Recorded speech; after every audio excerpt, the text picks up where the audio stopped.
Bueno, buenas tardes a todos y a todas. Bienvenidos y bienvenidas a este nuevo ciclo de charlas de nuestro centro de estudios, SESDET. Bueno, hoy vamos a tocar un tema muy importante, muy en debate en la Ciudad de Buenos Aires, crisis y desafíos en la Ciudad de Buenos Aires, el ejemplo del Molino, la situación del patrimonio en la Ciudad de Buenos Aires. Tenemos como invitados a Adrián Dubisky, a Alicia Santaló, y estamos esperando la llegada de Mónica Capano. Así que vamos a ir empezando la charla, que va a ser más un conversatorio. Así que voy a presentar al primer disertante, a Adrián Dubisky, licenciado en Historia, Universidad de las Madres, docente universitario, editor, traductor y escritor, militante de las causas en defensa de la identidad de nuestra ciudad. Así que, Adrián, te voy a dar la palabra para que empieces y después le vamos a presentar a Alicia. Y yo se la voy a pasar a Alicia inmediatamente, porque va a arrancar Alicia. Bueno, entonces la voy a presentar a Alicia. Esto es como una gran familia. Claro. Mejor. Bueno, es nuestro primer conversatorio semipresencial, así que estamos contentas, porque estamos inaugurando la sede de nuestro centro de estudio. Así que bueno, le vamos a presentar a Alicia. Primero quiero decir que estas tres personalidades que son muy importantes, pero muy queridas por nuestro centro de estudio, amigos, amigas, compañeros, compañeras, militantes, además de profesionales y académicos. Bueno, vamos a presentar a Alicia Santaló, a la que tengo un gran respeto, cariño y admiración.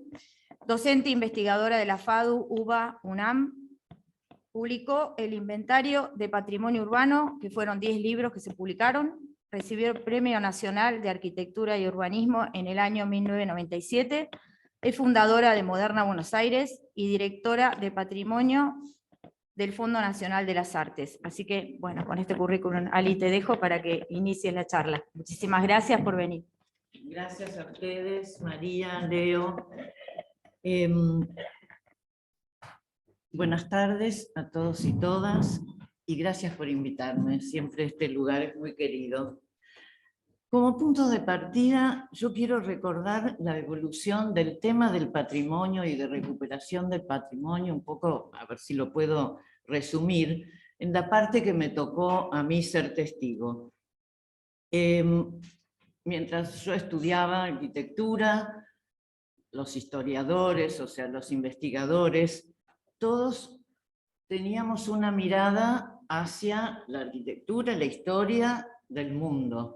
Sabíamos perfectamente, conocíamos la arquitectura del mundo, pero la arquitectura nacional, ni siquiera la de la ciudad, era nombrada o ni la mirábamos.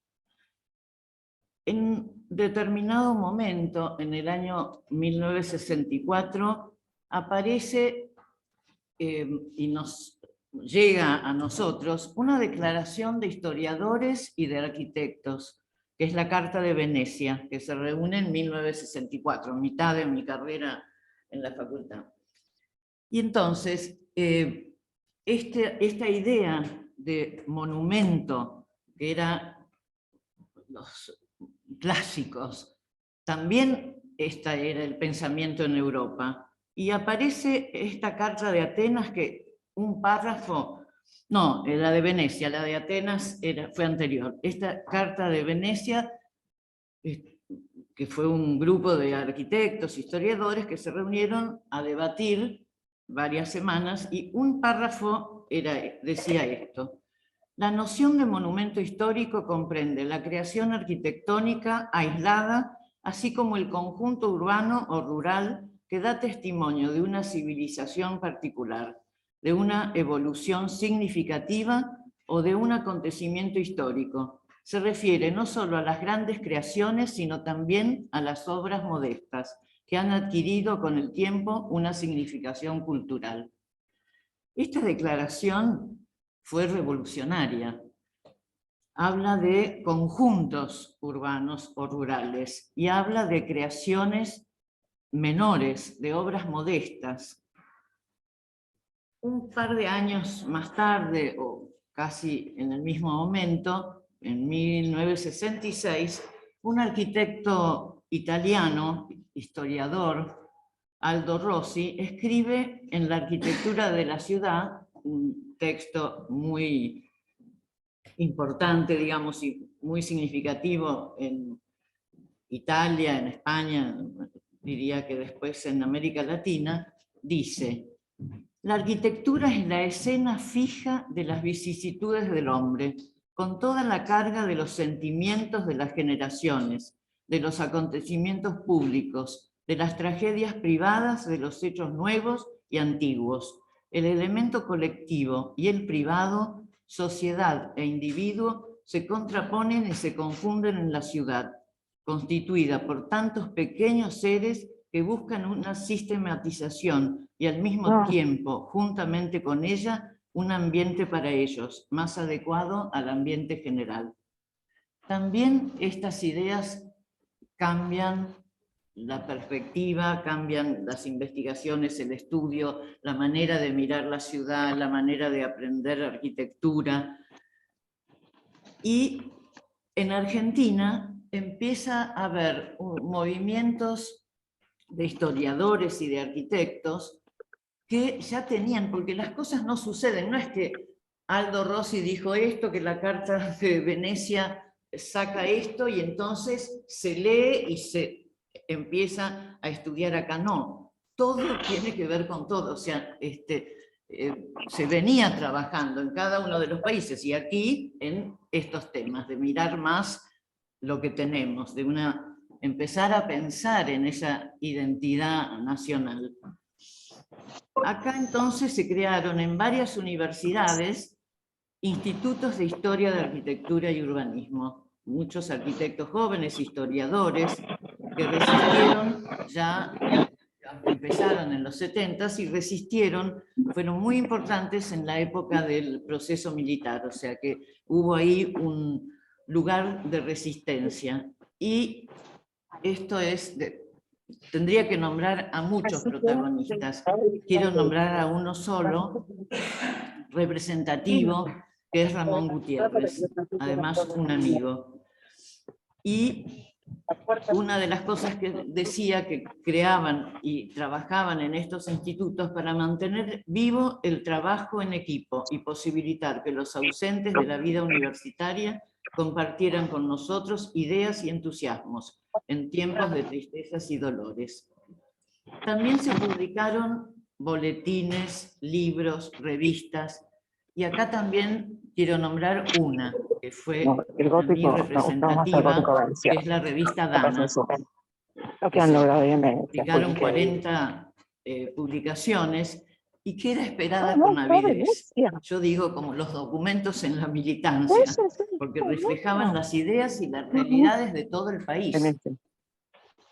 No teníamos ni idea, por más que hayamos viajado, o sea, los estudiantes, los arquitectos, uno viajaba a Salta, Jujuy, pero no teníamos idea de lo que sucedía con la arquitectura, con los movimientos sociales, con los barrios.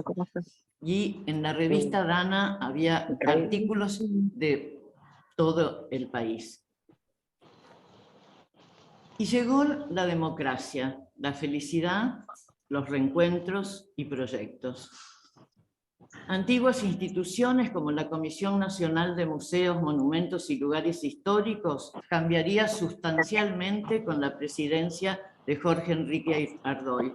Y en los ámbitos universitarios se reencontraron los pensamientos de los años 70 con los que resistían en el país y los jóvenes alumnos con un entusiasmo muy especial. Fueron años intensos de llevar a la práctica las ideas de llevar a la práctica las ideas de estudiar y aprobar nuevas normas de protección del patrimonio, de diálogo entre los historiadores, los diseñadores, intercambio entre los países latinoamericanos. Logros y frustraciones, tareas exitosas y mucho por hacer. Y llegó el año 2000. Yo entiendo que una nueva etapa comenzó y que aún hoy la estamos viviendo. Por un lado, la confusión entre lo que se tiene que proteger, el significado de lo que se protege, más allá del incumplimiento de las normas de protección, a lo largo y ancho del país. La facilidad en que después de tantos años transcurridos se demuelen piezas de interés y se prohíbe demoler lo que no es importante para la memoria colectiva. Esto es inquietante. Es cierto que se ha trabajado mucho. En la ciudad hay más de 50 APHs. La primera, la APH1, fue en el 93. Y celebro esos 50 APHs, aunque hay muchas que no responden a un estudio de sector. No acompaña con el código urbanístico y con la zonificación del entorno inmediato. Como por ejemplo el APH de Abasto, que entiendo que por ahora es solamente el edificio. Y es algo que hay, pongo ese ejemplo porque además sé que hay grupos de vecinos que lo han trabajado y yo sigo mirando y creo que hay 2 o 3 edificios catalogados. O sea, hoy la protección del patrimonio no solo tiene que mirar el conjunto, el barrio, la zona, se trata de trabajar sobre los edificios, catalogarlos, el espacio público, las veredas, las plazas, en fin, es más amplio incluso que los APH, pero de todas maneras lo importante es mirar el entorno.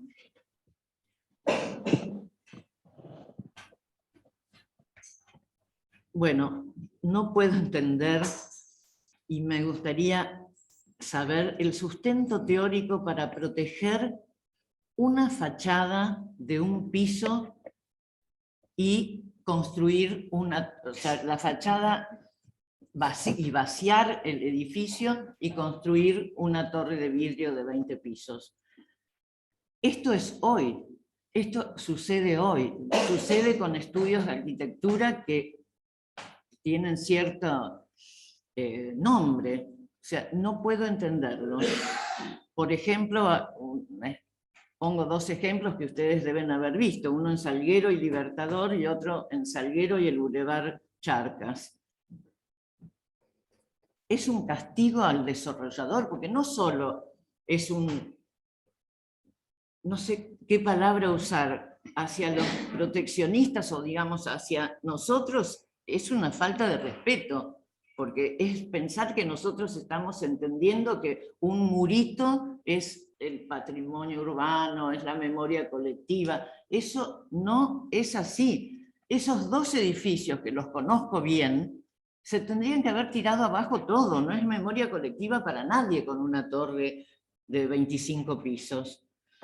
En fin, por suerte hay edificios de valor patrimonial intervenidos que emocionan, que representan lo que muchos de nosotros entendemos que hay que hacer, digamos, intervenir para proteger. Y acá quiero nombrar al Centro Kirchner, que la verdad que es una intervención importantísima, que nos hubiéramos rasgado las vestiduras hace muchos años, pero que hoy celebramos. Y también quiero destacar los edificios restaurados con un criterio de mantener una arquitectura muy cuidada, como por ejemplo la Casa Rosada, o sea, edificios públicos, ¿no? O sea, hay otros que también han sido bien reciclados, pero me gustaría nombrar la Casa Rosada, el Congreso Nacional y, por supuesto, desde ya, la joya que tenemos últimamente, que es el Molino, que ya les van a contar en detalle. Y bueno, yo también creo que en ese año 2000 empieza a haber una participación, que desgraciadamente empieza por la crisis, pero que esa crisis hace que los vecinos se empiezan a conocer. O sea, no digo que antes no hubiera, digamos, asociaciones y trabajo hecho, pero el 2000 marca un momento en que los vecinos se empiezan a juntar, los vecinos empiezan a tener voz. Nosotros en el año 93, cuando se aprobó el APH, habíamos hecho un trabajo. El APH es el área de protección histórica del barrio de San Telmo y Avenida de Mayo. Y ahí habíamos hecho un trabajo durante un mes o dos, de trabajar con cada uno de los actores sociales. Íbamos a ver a los profesionales y comerciantes y también llegábamos a la gente de las casas tomadas. Teníamos reuniones con ellos, a ver qué esperaban, cómo podíamos ir solucionando las problemáticas de cada uno de los actores. Pero los vecinos respondieron, pero fue una convocatoria a partir del Estado. Y ellos nos escucharon, nosotros a ellos, y mediamos entre propietarios y ocupantes. Resolvimos algunos temas de vivienda, como la manzana de San Francisco, pero hoy los vecinos es otra cosa, se organizan solos. O sea, eso es algo que son cosas positivas, o sea, no todo es negativo a medida que pasa el tiempo. Esto es en realidad maravilloso para los que conocimos una ciudad en que no había casi participación. Hay una conciencia colectiva que es madura, que es observadora y atenta, que es política, que interpela, propone y acuerda con los gobiernos locales. En Buenos Aires, en esa época no existían las comunas. Yo espero, no tengo la experiencia, pero que a través de las comunas se esté logrando, digamos, una relación con los gobiernos. Bueno,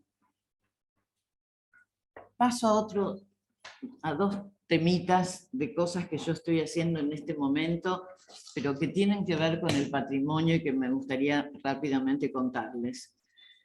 Yo estoy desde hace 2 años como una de las directoras del Fondo Nacional de las Artes, y con el Ministerio de Obras Públicas estamos colaborando en la puesta en valor de un ingenio en Tucumán, del ingenio Lasteña, que se cerró en el año 67, Onganía cerró 15 ingenios en un mismo momento, fue, digamos, un desastre, esas pérdidas de lugares de trabajo. Pero bueno, hoy, en el 2000 también, una señora, una escribana, compró 11 hectáreas cerca del centro de Tucumán. Es en la banda del río Salí. Compró 11 hectáreas con su hermano para hacer un emprendimiento inmobiliario. Empezó a recorrer el ingenio, y el ingenio estaba dentro.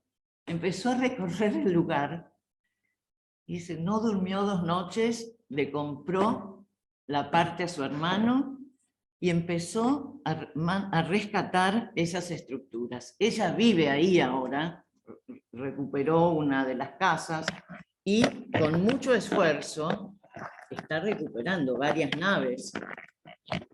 Y nosotros fuimos la semana pasada, porque había un evento, era una fecha, los 50 años, creo que los 50 años en que se había cerrado el ingenio, se hizo una marcha de antorchas, tocaron la bocina que tocaba la fábrica cuando entraban los obreros, cuando salían también, y la gente empezó a contar las historias, porque no es hace un siglo, hace medio, pero hay mucha gente que se acordaba que sus padres trabajaban ahí, se acordaban lo que fue cuando se cerró el ingenio. Bueno, una experiencia, la verdad que maravillosa, y esto es lo que digo, las estructuras de trabajo, las estaciones ferroviarias, o sea, hay mucho para hacer en el país. La verdad es que no es porque estén presentes, pero la comisión, Mónica, sé que está trabajando intensamente. Bueno, pero sé que tus proyectos, pero hay tanto a lo largo y ancho del país, ¿no? Que bueno, creo que tendremos que hacer un intercambio, tratar de apoyar estos proyectos. Bueno, y por último, hay algo que también tiene que ver con el patrimonio, que yo descubrí de alguna manera hace poco, tiene que ver con el patrimonio cultural, y es el tema de los pueblos originarios. O sea, creo que el tema del patrimonio trasciende lo que antes decíamos, el barrio, los edificios, o sea, ahora es muy amplio. El tema de los pueblos originarios, que a ellos no les gustan, los pueblos indígenas quieren que se llaman ellos así. También se hicieron conocer en el 2000. No era cierto que los argentinos veníamos de los barcos, como nos contaban en la escuela. El país está poblado de grupos indígenas que resistieron y hoy tienen voz, tienen una cultura, unas lenguas, una artesanía, unos saberes que son patrimonio a respetar y a valorar, como los nuestros, en la vida cotidiana, aceptando las adecuaciones y las transformaciones que las comunidades vayan necesitando. En el 2006 se sancionó la Ley de Educación Nacional y la enseñanza intercultural bilingüe comienza a formar parte del sistema educativo nacional. En el 2004 fue declarado idioma cooficial el guaraní en la provincia de Corrientes, y en 2011 los idiomas mocoví, com y toba fueron declarados en la provincia de Buenos Aires, de Chaco. O sea que hay 2 provincias que son bilingües, las escuelas. Les cuento esto porque necesitamos tener una mirada a todo el país. En los primeros tiempos de democracia tuvimos una importante relación con las provincias y creo que a pesar de los medios de comunicación hoy no lo es tanto. Tal vez es necesario volver a las reuniones presenciales, a congresos donde el intercambio es mayor, en las ponencias y en el desayuno. Las provincias necesitan participar de debates fuera de su contexto y nosotros también necesitamos tener otras miradas, adecuarnos a otros paisajes, a otras situaciones y conformar un nuevo cuerpo teórico que considere la valoración de la memoria colectiva en su concepto más amplio, conocer las costumbres de cada grupo social, su cultura, sus lenguas, su arquitectura, el medio ambiente y defender las propias. Esto nos van a aportar, como siempre dijimos, a entender el pasado para proyectar el futuro. Bueno. Muy bien. Hola. Me paso, Mari. Breve. Dale. No. Bueno, esto es improvisado, pues es la primera vez que estamos acá compartiendo este momento, como dice Ali, también presencial, así que hay amigos y amigas que están mirándonos. Hay más de casi 70 personas viendo este conversatorio, así que estamos muy contentos, muy contentas. Con este panel no podemos pensar que podía pasar algo menos. Bueno, yo le voy a dar la palabra a Adrián, pero como te presenté antes, por ahí hay gente que se empezó a sumar ahora, así que voy a volver a presentarte. Primero, Alicia, siempre es un gusto escucharte. Gracias. Y aprender mucho de vos. Bueno, Adrián Dubisky, licenciado en Historia, se recibió en la Universidad de las Madres, docente universitario, editor, traductor y escritor. Y fundamentalmente, como dije hace un ratito, militante de las causas en defensa de la identidad de nuestra ciudad. Así que, Adrián, con vos hemos compartido muchas batallas. Las comunas son un gran bastión para poder defender el patrimonio y la identidad porteña. Una gran disputa de sentido. Una gran disputa, claro. Y bueno, y en esa disputa tenemos que intentar justamente empezar a instalar en la agenda política la importancia que tiene la defensa del patrimonio, porque tiene que ver con muchas cosas, transversaliza muchas cuestiones, es un tema netamente político, es un tema ideológico y es un tema que la ciudad tiene que empezar a ver después de 15 años, ¿no es cierto?, un gobierno neoliberal que lo que ha hecho ha destruido sistemáticamente nuestro patrimonio. Y eso va a costar muchos años recuperar. Por suerte tenemos, bueno, gente como ustedes que se dedicó toda su vida a hacer y a trabajarlo colectivamente, que eso es un gran valor que tienen. Así que, Adrián, te paso el micrófono para que empieces tú. Bueno, muchas gracias. Yo digo que María me debe querer mucho para sentarme al lado de ustedes dos, así que evidentemente muy contento de estar acá, y la verdad que yo tenía pensado algunas cosas, pensando con respecto al patrimonio, el molino, pensaba que Mónica, más que nadie, digamos, es la que puede hablar del molino. Afortunadamente, sin haberlo planificado, Alicia hizo un paneo general sobre lo que es la arquitectura, el patrimonio, el cuidado del patrimonio, increíble, pero ni que lo hubiéramos ensayado. Arrancó con una historiografía de lo que es el patrimonio cultural arquitectónico y la arquitectura, ¿no? Y a mí me hizo cambiar también todo lo que venía pensando, cambiarlo para dialogar también con lo que ella venía hablando, ¿no? Y claro, yo cuando voy al molino, ¿no? Calculo que a todos tendrán ese momento de impacto, es llegar al molino y ver ese lugar maravilloso, genial. Y a algunos les gustarán más, no sé, las maderas, otros les gustarán más los vitrales, otros quedarán subyugados por las máquinas que quedan ahí abajo, ¿no? Las máquinas por las cuales se hacían esos postres. Otros verán, no sé, la vista que tienen de ese mirador. Recomiendo cuando se abra, que cada tanto se abre periódicamente, que vayan, es un paseo hermoso, es ver las ciudades de otro lugar. Entonces cada uno se quedará prendado de algo diferente, ¿no? A mí me pasa algo diferente. Yo me quedo prendado de lo que no se ve, de lo intangible, algo que Mónica trabaja bastante también. Yo me quedo prendado de la cantidad de sueños, imaginarios, la gente que se casó ahí, se miró a los ojos y prometió amor eterno, los planes para sus hijos, ¿no? Me quedo con todo lo que habita, esos fantasmas que habitan ahí y que me parecen maravillosos, digamos. Siento que entro ahí y hay un vendaval que me recorre de ideas, de gente pensando. Todo eso no se toca, es intangible. Y todo eso que no se toca me lleva también a pensar que muchas veces, mucha de la gente que cuenta las cosas sobre el molino, en realidad ya lo cuenta de segunda o tercera mano, porque se lo contaron, ni siquiera lo experimentan ellos. Entonces ahí también me parece que se configura una suerte de operación, ¿sí? Que da nacimiento a algo que no siempre termina en mito, pero es como un principio del mito, ¿no? Empieza esa transmisión oral de generación en generación, y vos ves gente que se emociona por cosas que no vivió. Es maravilloso, es genial. Entonces me parece que ahí no todos los mitos, no todo el nacimiento del mito termina en mito, pero todos los mitos tienen nacimiento, así que en algún momento empiezan.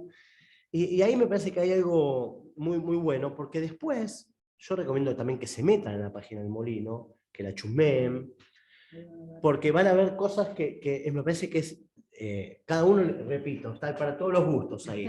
Habrá quien le gusta cómo se refaccionó los vitrales, la exquisitez, el gusto y el profesionalismo con que reconstruyeron esos leones de arriba a partir de imágenes 3D. Bueno, ella va a contar mejor todo eso. Habrá quien se maraville con lo que se maravilla, pero a mí lo que más me maravilló es esa pestañita ahí que dice comunidad, ¿no? En donde toda la gente que entró ahí reconstruyó una historia a partir de retazos. Uno donó, no sé, una servilleta vieja, otro un programa, otro donó, no sé, una foto familiar, fotos familiares. Entonces ahí se da algo muy, muy interesante que a mí, y no inscribo esto dentro de los desafíos, ¿no? Cuando hablamos de qué estábamos hablando. Yo cuento así sintéticamente, también participo de la Junta de Estudios Históricos de San Cristóbal, ¿no? San Cristóbal, un barrio muy cercano acá, que integra la Comuna 3, y ahí una vez se dio algo muy interesante, que es que un muchacho de 18 años mandó una foto, ¿no? Una foto de cuando estaban destruyendo y demoliendo los talleres Bacena, donde después está la Plaza Martín Fierro actualmente. Entonces, claro, alguien pregunta en el WhatsApp, un pibe tiene 19 años, Franco. Che, ¿de cuándo será eso? Y tú le dices, bueno, debe ser más o menos entre tal fecha y tal fecha, porque el patrimonio en tal momento. Bueno. Y apareció el presidente de la Junta, el doctor Macario, diciendo, bueno, yo iba a la escuela y yo vi demolerse eso entre tal fecha y tal fecha. Entonces, a partir empezamos a hacer a través del WhatsApp un rejunte historiográfico, y que me pareció lo más lindo eso, que es la construcción historiográfica comunitaria. Me parece hermoso, ¿no? Que la historia no esté dedicada y hecha solamente por los historiadores, por esa academia dura. No digo que hay que desdeñar los documentos, no estoy diciendo eso, pero digo que hay otras formas de construir historia y que me parece que lo comunitario y lo no tangible es una parte no desdeñable, nada desdeñable. Después, por otro lado, también quería pensar en cómo hay un montón de idas y vueltas entre el molino y la historia nacional también, ¿no? Infinidad. Pero algunos son hasta graciosos, desopilantes. Uno debería creer en algo. Porque, digamos, hay cosas que vos las lees de historia y decís, algo tiene que haber acá para que esto se dé de esta manera. Un ejemplo concreto, ¿no? El molino se hace en lo que era los terrenos de Lorea, Lorea, en realidad Lorea, una familia que defiende en 1807 las invasiones inglesas, digamos, se enfrentan a los ingleses, son bayotaneados, le pegan un bayonetazo, fallecen después de un tiempo, pero dejan ese lugar para que hagan un mercado, lo donan, que haya una plaza, digamos, con determinadas prerrogativas que tenían que hacer. Bueno, finalmente el Estado lo toma, se hace un mercado ahí, y también había un molino harinero, el primer molino harinero de la ciudad de Buenos Aires. Hay fotos de un tanque de agua ahí, yo nunca vi fotos del molino original harinero, no hay, bueno, no hay. Qué lindo sería revisar algo un día que aparezca de la nada, encontrarlo. Pero bueno, hay que dedicarse a meterse también en el laburo de archivo, a veces es divertido y serendípico. Bueno, y en ese mismo lugar, tiempo después, compra Cayetano Brena, que después hace, seguramente contará mejor acá la compañera, pero compra el terreno donde se hace el primer confitería del Molino, la confitería del Centro, que estaba en Rodríguez Peña, en Rivadavia. En 1905 se compran los terrenos donde se hizo el molino actual. ¿Sí? En realidad eran 3 terrenos que después se unifican de una manera muy, muy ecléctica, muy a lo argentino, con esta cosa de cantidad de pueblos y tradiciones y costumbres y hábitos, y termina siendo ese edificio genial y maravilloso. Pero en 1905 era un determinado momento en la historia argentina que estaba de presidente en ese momento Quintana, Manuel Quintana, un hombre de la República Conservadora, un hombre digamos, del periodo del fraude consecutivo para llevar a presidentes de las élites y pasarse el poder sin pasar por elecciones libres, con voto secreto obligatorio, algo que pedía el radicalismo.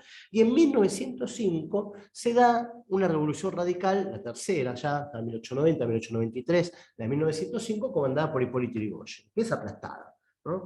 Pero en 1905 estaba esta rebelión irigoyenista, y tiempo después, en 1916, que es cuando se cumple el centenario de, digamos, la independencia, se inaugura el molino. Y en ese momento, cuando se inaugura, esa revolución fallida termina de alguna manera teniendo un triunfo, porque asume Irigoyen, en voto, digamos, abierto. Digamos, hay una ida y vuelta entre ese primer 1905, ¿sí? Con una república conservadora, y 1916, cuando se inaugura el molino, entre que se compra y se inaugura, ¿sí? Con el centenario, hay un cambio político importantísimo en la Argentina, que es el voto universal, secreto y obligatorio, la ley Sáenz Peña, ¿no? Y se transforma el molino, porque también el molino era un lugar, digamos, de apertura de la ciudad hacia el oeste, ¿no? Y empieza a discutir otra centralidad con otra periferia, que era la periferia en la cual yo vivía, por ejemplo, ¿no? Bueno, yo vivía en esa época, pero los terrenos, el territorio en el cual yo viviría, ya vivía en esa época. Entonces ahí me parece que también hay un punto a pararse, ¿no? Y un dato de color, 1905, Quintana, así se las tiro, en 1876 era senador, y la provincia de Santa Fe ordena al Banco de Londres, entre todos los bancos que lo ordena, a pasar todo lo que tenía en billete de papel a oro. El Banco de Londres se niega bajo ningún concepto, digamos, quería seguir con los billetes, se lo ordena nuevamente. ¿Y quién era el abogado? ¿Quién era el abogado del Banco de Londres? Manuel Quintana. Manuel Quintana renuncia rápidamente a ser el senador, o sea, prefiere dejar de ser el senador para ser abogado, viaja a Londres, ¿sí? Y recomienda bombardear Rosario. O sea, recomienda bombardear Rosario. Bernardo Irigoyen, otro radical anterior a Hipólito, que era canciller en ese momento del gobierno de Avellaneda, 1876 fue esto que cuento, por supuesto lo hizo expulsar del lugar, se negó a seguir discutiendo con un cipayo de este calibre, pero bueno, cuando después Quintana asume la presidencia, estamos en 1905 nuevamente, en 1905, ¿quién era el canciller? Rodríguez Larreta. Rodríguez Larreta era el canciller de Quintana. Se negaba, por supuesto, al voto secreto, bajo ningún concepto que le voto secreto, y casualmente, fíjense, que es quien hoy, su bisnieto, Enrique Rodríguez Larreta, quien lleva la picota demoledora del patrimonio en la ciudad de Buenos Aires, ¿no? Entonces hay como algunas cosas de la historia que yo no sé si querer o reventar, pero la verdad de no creer, y la verdad que no hay que creer demasiado, es historia dura y pura. ¿Sí? Es historia dura y pura, hay familias que han construido la ciudad de Buenos Aires con una mirada y otras que están destruyendo con otra, pero quieren tener una impronta de ciudad. No es que no tienen proyecto de ciudad, hay un proyecto de ciudad que es un no lugar continuo, un lugar totalmente desarraigado, un lugar sin alma, expulsivo. Da miedo a veces, ¿no? Ahora, digamos, con un grupo de compañeras, compañeros, estamos pensando en cuidar y pensar el paisaje industrial, el patrimonio industrial, el riachuelo, digamos, y todo lo que hay de cultura ahí. Y también nos da miedo que el día de mañana, cuando eso esté mejor, venga y se gentrifique, y te armen casas de 10 pisos y sea otra vez lo mismo, ¿no? Entonces, es uno de los desafíos muy grandes, cuidar el patrimonio, darle valor a las cosas, pero mantener la identidad y la gente que habita en sus espacios, ¿no? Que sigan manteniéndose eso. Y eso se logra a través de trazos comunitarios, nada más ni nada menos que eso. No hay mucha vuelta, ¿no? Los trazos comunitarios. Bueno, después en el molino, dos cositas más respecto al molino y doy la palabra. También tuvo una impronta fuerte en literatura. Esto lo pueden sacar en cualquier página de internet, ¿no? Digamos, ha escrito mucha gente desde y en el molino, ¿no? Pero hay algo del molino que tiene que ver con el hábito del café, ¿no? Tomar un café, me parece a mí, esto yo seguramente no soy el más indicado para hablarlo, es un patrimonio en sí mismo. Ir al café es un patrimonio en sí mismo. Y recién Alicia hablaba de los pueblos originarios, pueblos indígenas, muy bien la aclaración, ¿no? Y a mí me venía a la cabeza Rodolfo Kusch, ¿no? Y Rodolfo Kusch, que ha trabajado muchísimo lo que es, digamos, un nuevo tipo de filosofía, que no tiene que ver con la filosofía del ser, la filosofía, digamos, cartesiana, sino una nueva filosofía que al ser antepone el mero estar, el existir. Rodolfo Kusch en su primer libro, claro, no me acuerdo muy bien el nombre del primer libro de él, pero me vino a la mente que, claro, antes de ahondar en las culturas amerindias, en los pueblos originarios, pueblos indígenas, en la cosmovisión de los pueblos de los Andes, antes de irse a Jujuy, Rodolfo Kusch escribe una nota y arranca en su libro pensando en lo que es filosofar desde el café. Y dice, claro, acá estoy yo, en el café, hay una ventana, y atrás de esa ventana hay otro hombre. Ese hombre no está pensando lo que pienso yo desde acá dentro del café, ¿no? Y el café, en el tango lo podemos ver, en la poesía lo podemos ver, en la literatura lo podemos ver, es un lugar exclusivamente un patrimonio, porque el juntarse a filosofar y a charlar, y que después podemos tener discusiones sobre por qué el café en Argentina es lo que es, ¿no? Lugares donde mucha gente inmigrante que no tenía poner mucho espacio en su casa, se juntaba el café, que era un lugar masculino en primer momento, claramente, afortunadamente ahora los cafés han sido modificados, pero es un lugar de charla, de generar identidad también. Y vale la aclaración, la identidad, muchas veces la identidad porteña, que también es argentina, pero adolecemos de este porteñocentrismo de querer creer que la identidad porteña es la identidad de todas y todos los argentinos, ¿no? Es una parte de ese hermoso y rico aglomerado que son las identidades que están en todo nuestro suelo, en nuestra tierra y en nuestras culturas, ¿no? Y ahí también me parece que hay algo que tiene que ver con pensarnos comunitariamente, ¿no? Vos, María, y decías que había un desafío en las comunas, ¿no? Hace no mucho tiempo hicimos un encuentro maravilloso, que fue el primer encuentro de pensamiento crítico comunal. Ahora dentro de poco vamos a hacer el segundo, fue en el Abasto, hubo un cierre muy bueno con Horacio González, digamos, y nos pusimos a pensar, parafraseando y jugando con esta frase de Hernández Arrey, si existe el ser nacional, ¿no? Y la pregunta era, ¿existe el ser comunal? Porque el ser barrial existe, no cabe duda, yo soy san cristobaleño y lo tengo. Ahora, ¿me siento comunitariamente tres? ¿Me siento, digamos, todavía no? Digamos, es un desafío que se construya o no. Pero me parece que no pueden pervivir un ordenamiento numérico, digamos, que estuvo basado en una cuestión, digamos, de cantidad de habitantes por comuna, por sobre identidades preexistentes que tengo las identidades barriales. Y que sí, sin duda, me parece una herramienta interesante para gestionar políticamente un ordenamiento jurídico de la comuna. No creo que esté mal, está buenísimo que exista el rol de comunero, pero me parece que los barrios a los interiores de las comunas tienen que reafirmar la identidad barrial, ¿no? Y la identidad barrial se reafirma cuidando el patrimonio también, ¿no? Y conociéndolo, porque también como desafío, ¿cuál es el desafío? Bueno, el desafío sería que en cada escuela se hable de patrimonio, ¿no? Que digamos, hay cantidad de herramientas. Un caso me viene ahora a la cabeza, Casa Calice, ¿no? Donde hubo alguien que juntó cantidad de vecinos, fue una ley de mecenazgo, digamos que es una herramienta institucional del Estado, y pudieron arreglar un lugar y recuperarlo. Bueno, me parece que también hay mucha gente que no viene de la nada, como decía antes Alicia, digamos, no es que de golpe en 1964 empezaron a estudiar la arquitectura de los lugares. Por supuesto que hay trabajo, pero yo creo que hay instantes históricos, lo llamo, ¿no? Que de golpe todos empiezan a pensar en algo y empieza a rebotar el pensamiento, y va y viene, y todos estamos pensando en algo similar. Con el patrimonio me parece que estamos en un momento de esos, donde no hay nadie que pase por la calle y no quiera mirar para arriba, que no tenga ganas de distraerse con algo diferente. Y ahí me parece que es donde tenemos que hacer hincapié, digamos, brindar desde lo comunitario, a todos esos espacios que tienen y piensan en el patrimonio material e inmaterial. El inmaterial es el que más me interesa a mí, por ahí, por desconocimiento del material, falta de conocimiento técnico, por ahí. Y me parece que es darle las herramientas para que la gente empiece a cuidar el patrimonio material e inmaterial, juntarnos, hacer historiografía barrial comunitaria, y sobre todo me parece seguir manteniendo algo muy, muy fundamental, que son las tramas, ¿no? Y el legado de generación en generación. Yo la verdad que lo que intento hacer a diario con mi nieto, a veces me sale, a veces no, pero me parece fundamental poder transmitir con cariño y amor eso, ¿no?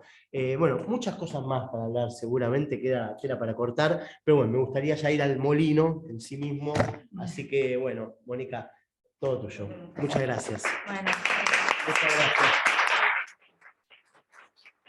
Bueno, gracias. Gracias, Adrián. Bueno, sos un militante de lo comunitario, justamente, que yo cuando escuchaba lo que estaban diciendo son experiencias que tienen que ver con lo colectivo, ¿no? Que la Casa Calice, el molino mismo, y antes de presentar a Mónica, la verdad que yo también tengo recuerdos de comerme un sanguchito de pavita con mi abuela y mi mamá, y de comerme una masita con hojaldre y dulce de leche.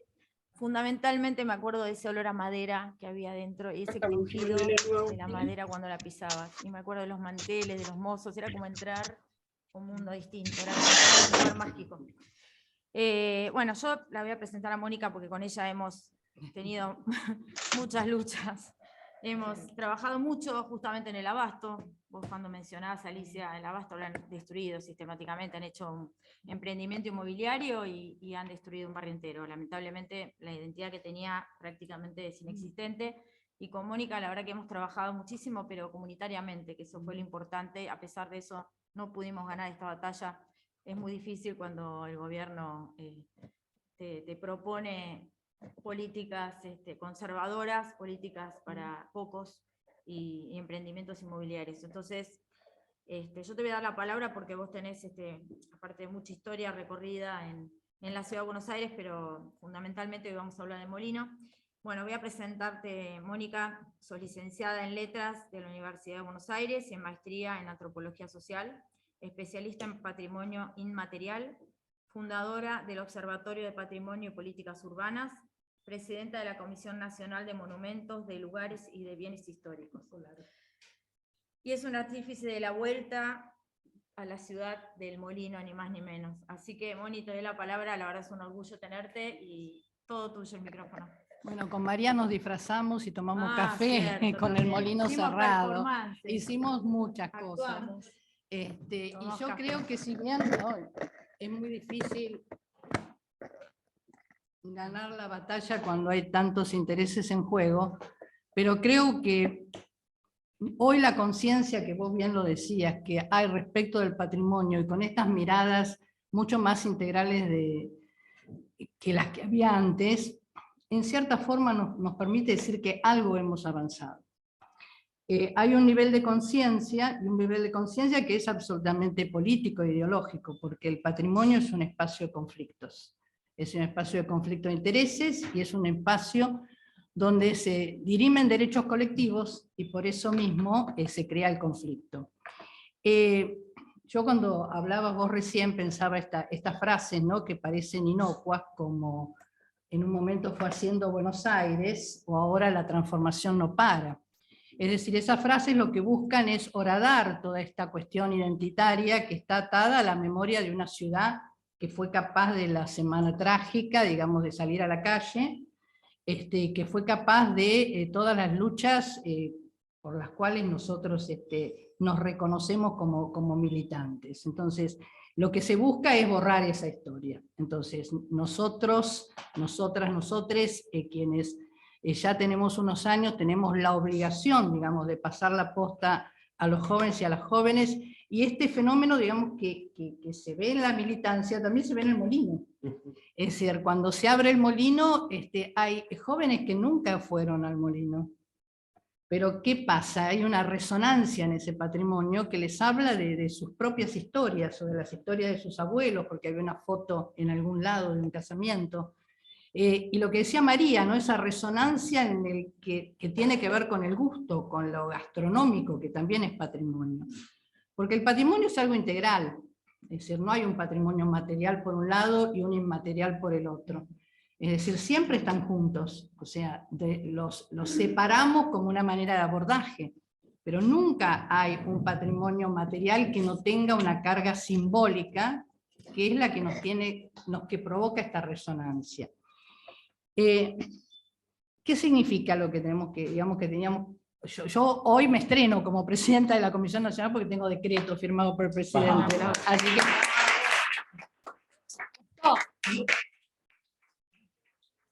Costó mucho porque realmente yo tengo una mirada del patrimonio muy diferente de la que tradicionalmente ha tenido la Comisión Nacional. O sea, nosotros, y esto espero que lo pueda cumplir, venimos transitando un camino muy distinto respecto del patrimonio. Es decir, el patrimonio es con la gente. No puede haber patrimonio sin gente, no puede haber libros objeto donde aparece un patrimonio que además le meten el Photoshop, y que además representa ciertas clases sociales y no a otras. Es decir, en todas partes hay patrimonio, y tenemos que empezar a ver que las comunidades reconozcan su propio patrimonio y sin vergüenza, ¿no? Yo me acuerdo de mis abuelos italianos, no hablaban en italiano. ¿Por qué? Porque era vergonzante hablar en italiano. Eso lo hemos superado, pero no hemos superado la cuestión de qué es el patrimonio. Lamentablemente hoy la comisión está en la avenida Alvear. Entonces, como que hay que establecer una problematización de eso, porque no es solamente ese el patrimonio. Hay patrimonio en la Villa 31 y hay patrimonio en cada lugar donde una comunidad se apropia de sus identidades, de sus trayectos, de sus puntos luminosos y sus puntos oscuros. Y en esto de los puntos luminosos y los puntos oscuros, el molino, cuando uno entra en internet y lo ve, bueno, parece que siempre por ahí transcurrió una Belle Époque, ¿no? Pero mientras esa aparente Belle Époque transcurría en los salones del molino, debajo había trabajadores, uso el masculino, porque no había mujeres, después les voy a contar qué investigamos. Esos trabajadores estaban sometidos a condiciones laborales bastante tremendas. Vos hiciste acotación a los talleres Bacena, a la Plaza Martín Fierro. Los estudios arqueológicos han permitido demostrar que esas condiciones laborales que generaron la Semana Trágica eran ciertas. En el molino se trabajaba en pésimas condiciones laborales. Más allá, digamos, que cuando uno o una hace alguna entrevista, porque estamos trabajando mucho con entrevistas a quienes hoy son muy mayores, y a pesar de esas condiciones laborales, cuando ven el lugar donde trabajaban, se les iluminan los ojos y dicen, acá trabajaba yo. Ese lugar era un lugar sometido a temperaturas extremas, por los hornos siempre prendidos, sin ventilación, sin luz del exterior, jornadas laborales larguísimas, pero era el lugar del trabajo. Entonces, nosotros en la intervención tenemos que dar cuenta de eso. Es decir, que todo lo que pasaba arriba era porque había un abajo, y había un entorno. Vos hablaste de la Plaza Lorea, de los molinos, porque era un barrio de molinos, o sea, era la periferia de la ciudad, era campo, y apareció un señor, que era el señor Brena, que era un inmigrante, panadero, y acá empieza a resonar el tema del anarquismo, porque fue el primer sindicato, y eran un sindicato. Yo tengo una foto maravillosa donde están amasando el pan y tienen las armas colgadas en la pared. Y les cuento algo, o sea, todo el mundo habla del Imperial ruso, que es una creación de Brena, y dicen que fue en homenaje a los zares, no, fue un homenaje a la Revolución revolución. Rusa. Porque además venía con una notita, que eso lo he encontrado, que decía, córtelo con el cuchillo mojado porque se derrumba. Y lo que se había derrumbado era el mundo de los zares, ¿no? Entonces, esta interpelación es la de la que tenemos que dar cuenta, porque si ustedes van a internet, esto no aparece. Aparece un mundo casi de fantasía, y se dice además que el molino era un lugar para la clase alta. No, era un lugar, digamos, era la tercera cámara, el gran congreso, era un lugar de circulación de hombres. ¿Por qué? Porque los senadores y diputados eran hombres, no había mujeres al principio, y en ese lugar de circulación donde no había mujeres, no era el lugar de la clase alta. Lo que pasa es, bueno, que obviamente los representantes de la nación coincidían en ese tiempo con la clase alta, pero era un lugar casi, o sea, clase media ni siquiera, porque cuando hay una anécdota que encontré, hablando de la cuestión de la presencia del molino en la literatura, en una obra de Estela Canto, que es famosa por su noviazgo, ¿no?, entre comillas, con Borges. Ella cuenta que Borges había hecho una cita a ciegas, perdonando la relación, pero era una cita a ciegas por teléfono, y que le pareció que la mujer con la que estaba hablando no era una mujer muy fina. Y entonces no la citó en ninguno de los bares que ya había en Recoleta, Barrio Norte. La citó en el Molino porque era un bar de medio pelo. Cuando llega al Molino parece que era espléndida la señora, y en realidad se arrepintió de haberla citado ahí. Entonces, no era un lugar de clase alta, y es algo que hay que subrayar. Era un palazzo, como le dicen, en todos los libros que nombran a Brena, los italianos hablan del palazzo. Un palacio, digamos, que no era tal, porque la boiserie no es boiserie, los famosos mármoles importados de Europa son del Uruguay, y todas estas cuestiones que muchas veces aparecen naturalizadas en las historias que van a encontrar en internet, bueno, las estamos problematizando, ¿no? Por algo me dediqué a la antropología, para problematizar todo. Claro. Entonces, ¿qué es lo llamativo acá? Que eso, el palazzo, fue construido por un inmigrante, y un laburante, un panadero. No era un parecido al palacio de la aristocracia, pero no era un palacio de la aristocracia. Y esto hay que subrayarlo. La cuestión que vos decías, Plaza Lorea, el molino está entre Plaza 11, Serere, y Plaza Lorea. Dos focos donde siempre circuló la interpelación al sistema, de hombres y de mujeres. Tema género. No trabajaban las mujeres en los subsuelos del molino. Entonces no encontré ninguna foto, y encontré cantidades de fotografías de hombres trabajando. Bueno, no había mujeres. Entonces, ¿cuáles serían las hipótesis? En un primer momento, esta cuestión de protección de las mujeres, que pasaba y que en realidad era una manera de discriminar, bajar a esos sótanos, a esas condiciones, bueno, las mujeres no. Y eso que estaban haciendo, eran cocineros, o sea que es una ocupación supuestamente femenina, pero no de los chefs ni de los maestros pasteleros. Los maestros pasteleros que hemos identificado son todos varones. En los subsuelos trabajaban solamente hombres. Hasta ahora no encontramos tampoco que en los lugares de lavado y de plancha hubiera mujeres. Entonces encontré una hipótesis, y esto un poco para mostrarles cómo trabajamos en estos abordajes, que había una línea muy sutil en los lugares donde se despachaban bebidas alcohólicas entre el ser o no ser un lugar de prostitución. Entonces, se había obligado durante un tiempo a que los lugares donde se expendía alcohol tuvieran los vidrios opacos, para que desde la vereda no se pudiera ver la posible actividad de las alternadoras. Esta puede ser una posibilidad, y que el Brena, frente a esta idea de que no lo fueran a confundir, sobre todo en un lugar donde había tanta circulación de varones por los diputados y senadores, no haya nunca incluido mujeres. cuando aparecen los primeros testimonios de mujeres, ya en la década del 60, nos cuentan que hacían moños. A mí me quedó muy fuerte esa palabra, ¿no? Poníamos los moños, o sea, hacían los paquetes, los moños, la parte estética. O sea, hay todo un proceso hasta que esas mujeres se empoderan y salen de la bombonería y de los moños y pueden tener otras actividades, pero nunca cocinan. Hasta ahora no hemos encontrado nada.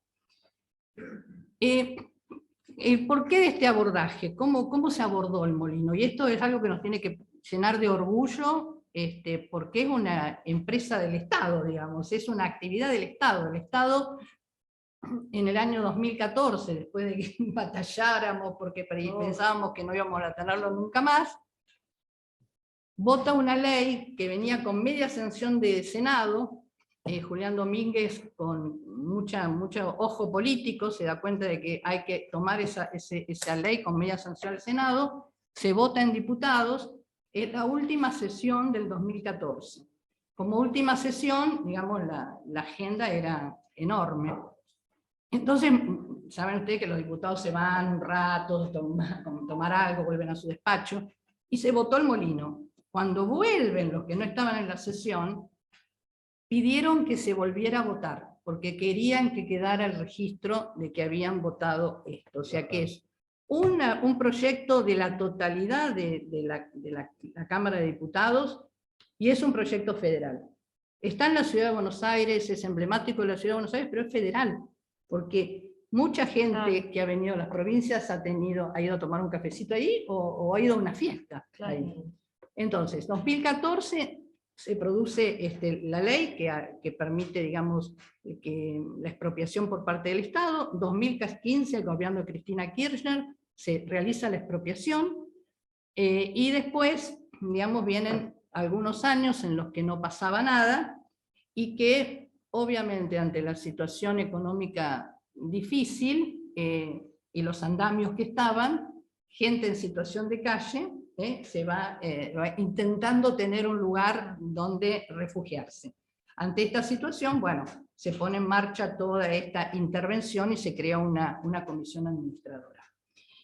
Esa comisión administradora, desde el punto de vista patrimonial, hace algo que es insólito, y que es que mientras se aborda la intervención material, se produce el trabajo en lo inmaterial. Y una cosa novedosa, que es esto que vos decías, se abre a la participación de la comunidad. Que nos dedicamos a patrimonio, sabemos que el patrimonio no es sustentable si no está participando la comunidad. Y esa comunidad nos acerca cosas que nos han permitido inclusive intervenciones materiales, porque traen fotos. El tema que vos decías, todos los vitrales de la parte de la cúpula, no teníamos, se habían roto, y no teníamos que reconstruir, y viene un día una señora con unos negativos, y trae los negativos, y a partir también de un maravilloso equipo, donde hay un montón de mujeres jóvenes, con lo cual eso es realmente maravilloso, reconstruyen eso. Y trabajamos, ¿no es cierto? Es un trabajo en equipo donde también hay una intervención en arqueología urbana, que también es inédito, porque no es una arqueóloga que hace un pozo, sino una arqueóloga, Sandra Guillermo, que toma cada uno de los subsuelos como si fuera una capa, y en esa capa encuentran cosas que además fueron dejadas allí, abandonadas por un montón de años. Entre ellos encuentran un montón de utensilios gastronómicos. Y claro, yo algunos confieso que sabía lo que eran, porque tenía una tía abuela que tenía una cocinera, entonces... Pero otros no teníamos la menor idea. Entonces, ¿qué hicimos? Llamamos pasteleros famosos, lo llamamos al dueño del Progreso, que además es descendiente de uno de los primeros maestros pasteleros del Molino, a Gros, a Ruiz, y nos decían, pero hay un tubito. ¿Qué es este tubito? Y es por donde se pone la masa de los cañoncitos, que es también el nombre que le daban los anarcos a las facturas. Otro día viene una señora y trae una estampita de bautismo, un bautismo que se había hecho en 1913 en el primer piso del molino. Con lo cual supimos que antes de existir la confitería, como hoy la conocemos, o sea, la vieja confitería que en 1900, a partir de la compra de los terrenos en 1904-1905, en esa... Sí, tengo las fotos en el... Nosotros estamos, hay un montón de movimientos extraños. Muy bien. Sí, Pues estamos diciéndole a Moni si quiere poner las fotos y le estoy poniendo cartel. espera, Así que- acá no, si porque buscas- todo lo que va contando está bueno porque ella tiene un registro fotográfico muy, muy interesante que creo que a la ver, verdad que nos gustaría ver. Sí. yo tengo un pendrive, o sea, ah, ¿sí se le pasaron el pendrive? Serializado. Sí. A ver, fíjate a ver qué es lo... Eso creo que es el Perfecto. antes y el después, son esas fotos, que son muy interesantes, porque muestran lo que encontramos. Y ahora, bueno, perdonen lo desordenado, pero el entusiasmo Igual de acá contar es esto... un panel de amigues. Nosotros entramos en el 2018 al Molino, a una confitería que había estado cerrada desde 1997. Y no se veía nada. Y había un compañero, Miguel Mármora, que lamentablemente falleció, que es un poco el motor de todo esto, y Miguelito nos había comprado unas linternas así chiquitas, pero no se veía nada, porque estaban tapadas todas los vidrios, bajas las persianas, y íbamos arrastrando los pies, y nunca me voy a olvidar el olor que sentimos. Entonces, eso era una cosa abandonada, pero no solamente la confitería, sino todos los pisos. Entonces, esa situación, que por ahí algo se está viendo, es en la que fuimos encontrando, y fíjense que en la primera foto había unas bolsas de basura. Sí. Las bolsas de basura, se sacaron un montón de bolsas de basura, pero se estudiaron las bolsas de basura. No se tiró absolutamente nada sin la supervisión de personas entrenadas en patrimonio. Porque ahí se encontraron pequeños pedazos de vitral que permitieron después Los reproducir los colores, colores. ¿eh? claro, Así que ese fue Que un en una trabajo foto no lo sacás, artesanal, claro. que quizá cuando se ve cómo está hoy el molino, bueno, vamos a escribir todas estas reflexiones, Claro. ¿no? Esa es, Increíble. sí, pasala, porque, bueno, esto es lo de la cúpula que se pudo, digamos, rearmar con la intervención de la comunidad, porque trajeron los negativos. Esto es lo que era la parte, miren lo que era la planta baja. Si quieren que vean. En la planta baja había una serie digamos, de vitrinas que no son las vitrinas de la época interesante del molino, ni siquiera son algunas de un tiempo en que el molino se convirtió en un lugar de comidas rápidas, Sí, Claro. ya en el momento de la Último tiempo. decadencia. Terrible. Ahora, Ah. el tema de la iluminación, ahí ya están levantadas las persianas, Sí. o sea, era un lugar de penumbras. Lo que está a la izquierda, ese es un montacargas, que es por donde subían las masas, porque ahí era el lugar de venta. Claro. Y no se ve en la foto, pero hay un cartel que si lo ven dice merengue crema chantilly. No, qué- Logramos reconstruir cómo eran los merengues. No eran como los comemos nosotros, dos tapas con crema en el medio, sino que era una única tapa ahuecada, y en ese lugar donde dice crema chantilly había un gran balde de crema recién batida rico. sobre hielo, porque el molino tenía fábrica de hielo, y entonces los rellenaban en el momento. Entonces la gente hacía cola y se llevaba los merengues crocantes y con la crema Increíble. batida. Recién puesta. Cosa que hoy no podría Rica. ser, ¿no? Por una cuestión de Sí. higiénica. Dame una galletita. Dame algo. Esta cosa también la estamos recuperando, que son las prácticas. Por ejemplo, a través de un menú, yo que tengo muchos años me acuerdo de esa práctica, uno pedía masitas o Sí. sándwiches y Tenía esos 3 venía, platos, me acuerdo. claro, que tenían los tres, Claro, los tres la bandejas, bandejita. y que te pagabas lo que comías y Sí. devolvías lo que no comías. Sí. Pero bueno, eso lo encontramos mucho, encontramos algunas cuestiones donde nos permite reconstruir la carta gastronómica. Qué bueno. Tenemos 2 recetarios antiguos, los 2 son iguales y después, bueno, vimos otros más, son rectangulares y con tapa de hule negro. las típicas libretas de tapa de hule negro. Entonces me puse a preguntar por qué el tamaño. Y el tamaño era porque eso se lo ponía el maestro cocinero en el bolsillo de atrás. Con un celo total. Absoluto. El aprendiz no tenía llegada a la receta. Claro, claro. Le decía, mira, vos tenés que poner esto, esto, aquello, pero el maestro No se pastelero... toca. Secreto. Y había, que yo lo traía en una en el PEN, pero bueno, otro día pasamos Sí, sí, les paso sí. las fotos. Después las ponemos en el blog del Centro de Estudios. Había Qué bárbaro. revistas femeninas donde los maestros pasteleros del Molino comunicaban sus recetas. Pero decían, para que les salgan como las del Molino, tiene que usar el polvo de hornear tanto. O El sea chivo. que el Ah, chivo es muy antiguo. Buenísimo. ¿eh?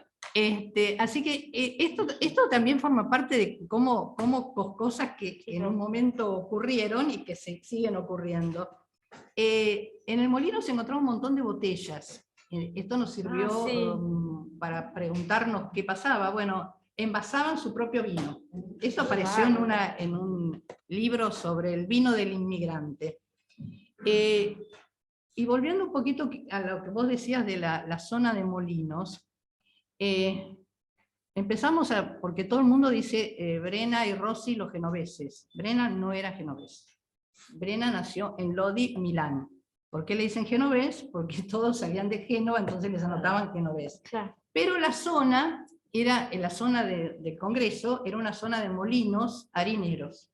Y encontré un aviso, porque era un rompecabezas, pero fascinante. Un aviso de venta de un molino viejísimo en una revista de estas de desarrollo industrial, que debe ser, no me acuerdo si es de 1906, 1907. En la venta del molino decía que se vendía con un local para la venta de pan. Entonces ahí atamos que el viejo molino es de vino o convivía con la panadería.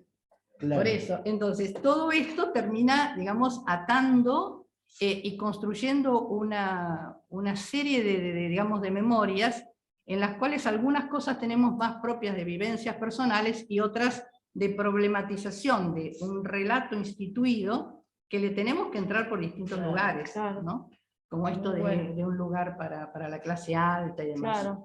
Así que no sé cómo estamos de tiempo. No, Hermoso. tenés tiempo. No, yo sigo hablando. Sí, porque es Yo muy puedo seguir interesante. hablando años con esto. Queremos saber. El molino tiene una etapa de esplendor y solamente está Brena, porque Brena, el famoso Rossi, no lo veíamos más. Digo, ¿qué pasó con Rossi? No aparece más. Bueno, se había muerto Rossi en el medio. Nada más ni nada menos. De tuberculosis, y nunca llega a la esquina de Callao y Rivadavia. O sea, a Callao y Rivadavia llega solamente Solo. Brena, que realmente no solamente tuvo una visión de hacer lo que hizo con una confitería, donde amasó una fortuna, sino que tuvo una casa de rentas. Todo el Claro, edificio del molino Era fue de- siempre casa de rentas, nunca vendieron nada. Y también ahí, bueno, empezamos a ver que había que trabajar con el tema de la electricidad, con el tema de cuándo hubo ascensores, porque todo esto está relacionado, ¿no? Era además un edificio con ascensores, eran 3, como vos bien dijiste. En realidad lo que hace Gianotti, que es también increíble, es atar 3 edificios. El viejo edificio de la calle Callao, que después le transforman la fachada, construye por el lado de Rivadavia y ata la confitería de planta baja y 2 pisos que funcionaba Claro. en la esquina. ¿Cómo surge esto? Surge en un picnic, ¿no?, de la comunidad italiana, donde Brena le plantea esto a Gianotti, pero le pone un requisito, que nunca tiene que dejar de trabajar la panadería y la confitería. O sea que toda esta gran obra se hace con una panadería que no cierra. ¿Qué pasa después? Empiezan a aparecer, digamos, Brena muere, y con la muerte de Brena, un tiempo después lo va a suceder su yerno. Él tiene 2 hijas mujeres, una casada con Varese, la otra casada con Rocca Tagliata, que es por donde mirá. sigue la familia. Se amasa una fortuna, pero no una, digamos, inclusión en la clase social alta porteña, que era bastante excluyente. Y Brena atendía con levita, y decía que llevaba crema pastelera en la sangre, pero seguía siendo una persona que servía la mesa, o sea que para la clase alta no era uno de ellos, Claro. ¿no? Entonces esto también hay que leerlo, esto también hay que leerlo a través de los testimonios y de las cosas que se ocultan. Claro. Una cosa maravillosa que ocultó el nieto de Brena, y hasta en un reportaje, es lo que pasó en el 30.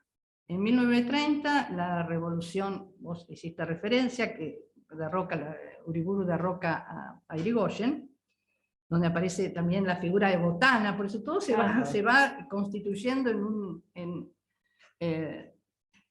el 30, cuando vienen marchando las tropas del Colegio Militar por la calle Callao, que son las tropas subversivas a las órdenes de Uriburu, desde el primer piso de la confitería, jóvenes radicales se levantan en armas y atacan a los del Colegio Militar. Entonces se produce una escaramuza bastante seria, porque además creen que están tirando desde el Congreso. Del Congreso no estaban tirando, pero el Congreso tiene las huellas de esta porque hasta tenían cañones los del Colegio Militar. Esto lo niega Edgardo Roca Tagliata. Dice, no fue ahí, fue a unas cuadras. Imposible que lo niegue, primero porque está en la foto de Caras y Caretas con la planta baja destruida, porque entraron las tropas a caballo, se produjo un incendio, se han encontrado ahora, cuando se sacaron determinadas cuestiones que se modificaban en el primer piso, huellas del incendio en la planta baja también, o sea que tenemos testimonios materiales de que eso ocurrió. La nota de arte. Claro, y después las referencias literarias, ¿no? Entonces todo esto nos permite a nosotros decir esto, y también preguntarnos, ¿y por qué lo ocultan? O sea, porque cuando trabajamos con la memoria, yo trabajo en temas de memoria, tengo que trabajar con la memoria y el olvido, ¿no? Porque hay cosas que se olvidan, cosas que no se dicen, cosas que se ocultan. En el Molino también se produjeron hechos más relacionados con nuestro pasado reciente en términos de derechos humanos. El hermano de Mona Moncalvillo, esto es un descubrimiento bastante reciente que hice, fue chupado, levantado en la confitería del Molino. Sí, y creo que es el tercer caso, estaríamos teniendo que encontrarnos nuevo con la gente de las baldosas por la memoria. Sí, claro. Jorge Money. Ahí, Claro. Jorge Money. ese es el otro joven, y hay un antecedente de un anarquista encadenado y otro realmente muy golpeado y maltratado en las puertas del molino. O sea que, así como están las luces, están las sombras de una historia muy fuerte, que es la historia de la República Argentina. Claro. Y un escenario donde todo pasaba ahí. O sea, ahí fueron parte de los funerales de Eva Perón, claro. Ahí los funerales de Perón, pero todo ocurría en ese lugar. Y eso lo tenemos que no solamente dar cuenta de esto, que es parte de la historia, sino también de Norma Pla. Porque Norma Pla hacía sus protestas, sus luchas en el... Entonces todo esto, digamos, es el abordaje que estamos haciendo desde el material. ¿No? Que es una reconstrucción donde nos ayuda muchísimo. Ahora, por ejemplo, estábamos con todo el tema de los casamientos. La gente trae fotos, y bueno, y yo me di cuenta que los chicos jóvenes no sabían que en los casamientos se exponían los regalos. Claro. Entonces viene una costumbre que si no la rescatamos se va a olvidar. Sí, hasta los regalos. Entonces ponían los regalos para ver qué había regalado uno, qué había regalado otra. Y estábamos trabajando con eso, entonces muchísima gente está trayendo su aporte, porque ¿cuándo se producen esos casamientos? Al principio no hay casamientos en el Molino. Después empieza a haber casamientos, pero no son de la clase alta, como les decía, no, ahí no se casaba la clase alta, no hacía sus fiestas. Sí, los primeros casamientos, digamos, son de gente con dinero, eran industriales o comerciantes, pero no clase alta. Y obviamente con el advenimiento del peronismo empieza la clase trabajadora, que es la gran cantidad de fotos que tenemos de casamientos, son de clase media. Claro. O sea, tiene que ver también con ese pulso. Y lo que les decía, para reconstruir todo esto, por supuesto, leer la pandemia, y aprovecho para agradecer a la Biblioteca del Congreso y la Legislatura que me proveyeron de material durante la pandemia, o sea, trabajé mucho con fotocopias. Los libros, todos los libros de ficción, donde aparece el molino y lo que es llamativo no tienen que aclarar ni dónde es. O sea que, porque estaba presente en el imaginario. Entendido, todo el mundo sabe dónde está el molino. Todo el mundo sabe dónde está el molino. Los personajes de ficción que se encuentran en el molino, y los personajes históricos que se encuentran en el molino y que aparecen en novelas, o sea que todo eso lo hemos reconstruido. Trabajamos con sucesiones, ustedes no lo crean, todo el tema de los molinos y de qué cantidad de molinos había, lo sacamos de una sucesión que nos acercó un vecino. Trabajamos con fotografías, trabajamos con propaganda, trabajamos con lo que encuentra la arqueóloga urbana. Es decir, hay como una cantidad de elementos materiales, y por eso yo siempre digo, bueno, yo me dedico al patrimonio inmaterial, pero si no tengo los objetos, no lo puedo hacer. Es decir, los objetos hablan, son presencias muy fuertes. Y esto, además, con todas las cuestiones de entrevistas tipo etnográfica que les estamos haciendo a los y las trabajadoras que encontramos, algunos muy viejitos y otros más jóvenes que ya forman parte de la última etapa del molino. En el molino hubo un importante nivel de sindicalización. Tenemos fotos de trabajadores del molino encabezando marchas de la CGT.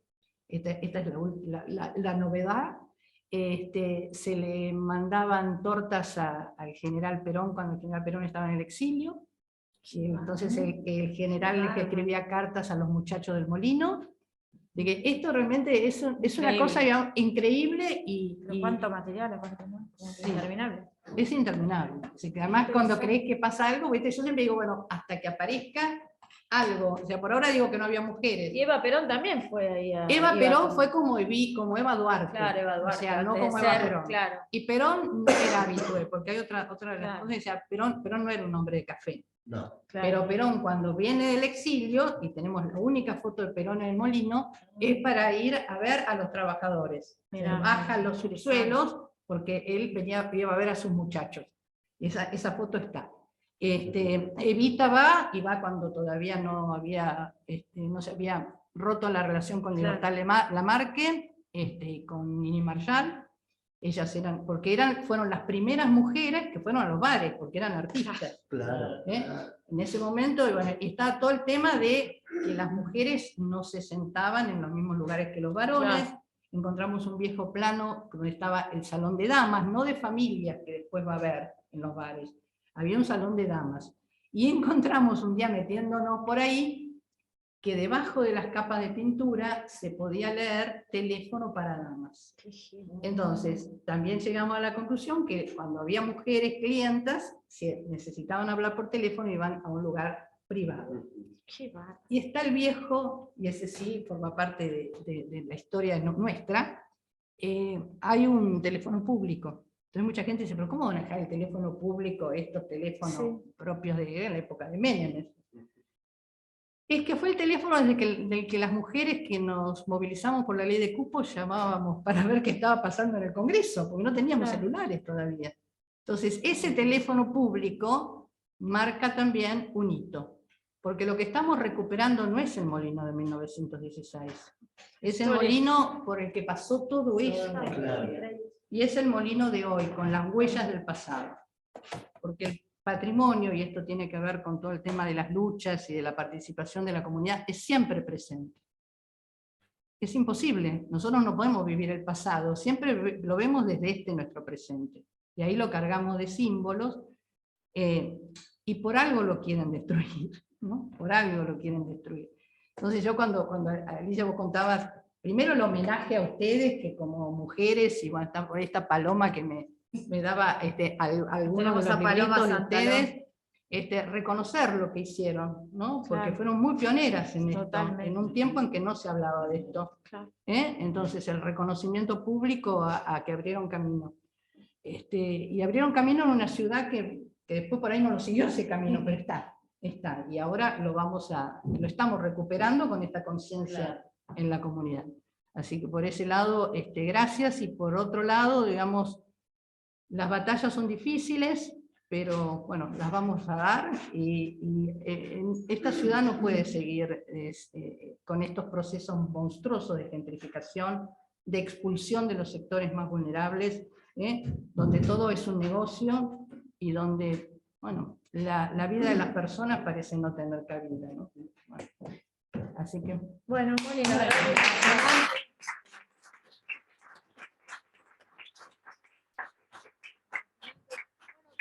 La verdad que No yo sé me si hay quedé... pregunta, pero yo tengo una pregunta para hacer. Bueno, la acá pregunta igual que te yo- digo si que hay hay un montón de preguntas. preguntas si querés. Bueno, te digo, leo estas y después le Dale. preguntás vos. Bueno, saludos de San Juan, de Jorge Martín. Graciela Ferrari pregunta si saben qué pasó con la residencia que está frente al Palacio Paz. Hace años está en restauración.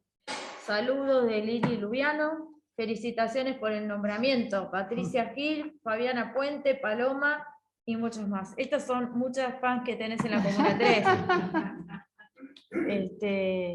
Patricia dice que la historia oral es imprescindible y pide apoyo para resguardar el patrimonio industrial de Avellaneda y Lanús.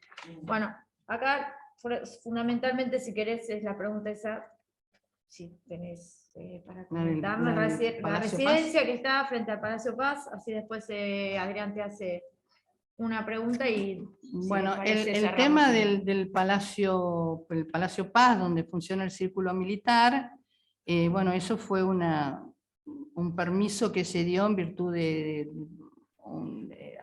un área específica del gobierno de la ciudad, que es ese edificio enorme, que bueno, que rompe mucho lo que estaba planteado ahí como un paisaje urbano. Esa zona de Plaza San Martín, que también ahora va a estar colapsada por lo que está pasando con el Hotel Plaza, Claro. el Hotel Plaza, donde prometieron no modificar la fachada, y no es que no la modificaron, la derrumbaron.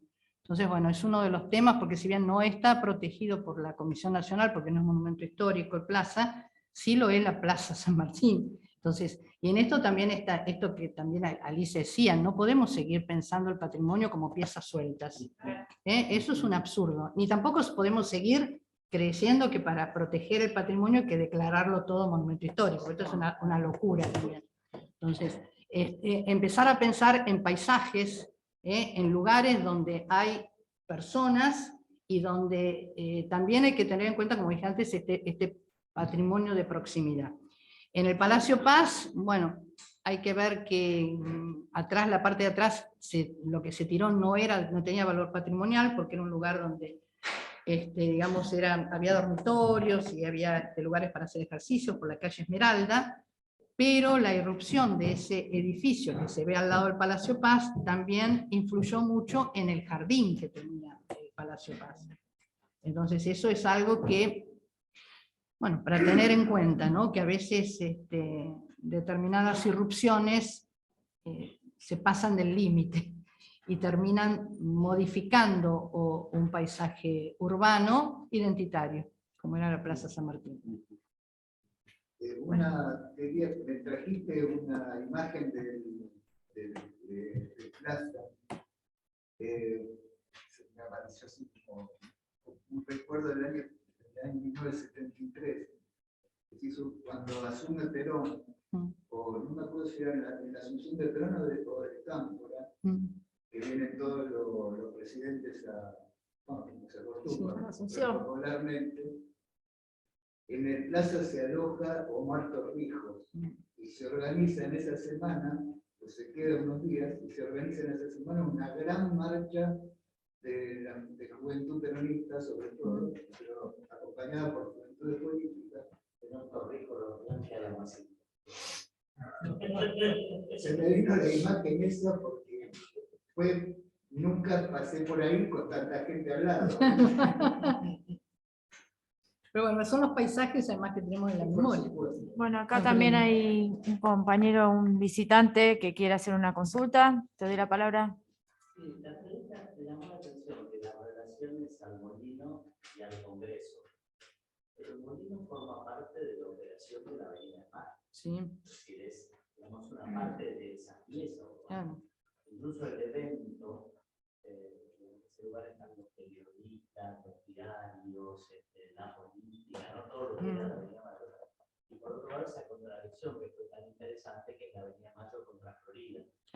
Claro, sería claro. la ideal, la Sí. raíz y el águila, Claro, ¿no? Que eran los claro, el lugares águila bacanes. eran los lugares bacanes. Sí.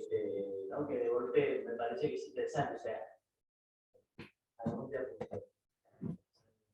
la mirada del objeto, meterlo en la mirada urbana. Seguro, claro, la mirada urbana que aporta Freddy, gracias. Es cierto eso, ¿no? Además, lo que es el lugar histórico, que es el eje cívico, ¿no? Ese eje, claro. Ese eje cívico. Con algunos proyectos que pues ni te cuento que están dando vueltas por ahí de hacer barbaridades con el eje cívico, porque bueno, No quiero ir. por ahora tenemos el bastión de la protección nacional, así que porque bueno, fue el tema de la Plaza de pregunta Mayo, que te quería la Plaza de hacer- Mayo con las rejas. La pregunta que te quería hacer, que tiene que ver con la comida como algo fundamental del patrimonio, ¿no? También, que vos decías que encontraron las libretitas de los... O sea, ¿se podría volver a hacer un imperial ruso, un postre leguizamo? Digamos, ¿podría ensayarse, volver a recuperar eso? Obvio, ahora tenés que ser valiente Eso- para comerlo. No, bueno. Porque te digo Eran que cosas de la otra cantidad- época, la cantidad de primero, calorías y la cantidad azúcar. de huevos, pero Claro. además huevos que no eran los Ajá. chiquitos de ahora, sino que, Ajá. viste, Pues tenés claro, había el imperial ruso que nombraste vos, que el era un postre, leguizamo. y estaba el leguizamo que lo había hecho en honor al a pedido de jockey, Gardel. al a jockey pedido- del y a caballo de pedido- y a Gardel. pedido de Gardel. Sí, están esas recetas, las tenemos. La bueno. idea es, o sea, una de las cuestiones, y que esto es uno de los pocos, digamos, a pesar de ser el decreto del año 1997, el decreto de declaratoria de monumento histórico no habla no se queda, mejor dicho, en las cuestiones arquitectónicas o estéticas, habla de lo que pasaba en la confitería. O sea que, a su manera, porque todavía no se hablaba de patrimonio inmaterial, está metiéndose en lo inmaterial. Y obliga a que haya una confitería. Y cuando se haga la concesión, por eso es el trabajo quizás más complejo de esa concesión, primero que quien sea el concesionado tiene que respetar todas esas Claro. intervenciones que se han hecho, pero también una determinada carta gastronómica. Y una determinada, los trabajadores y trabajadoras tendrán que también vestirse de una determinada manera, o sea, no para un falso histórico, sino para un clima de época. El otro día cuando fui a visitarlo me convidaron a una media luna.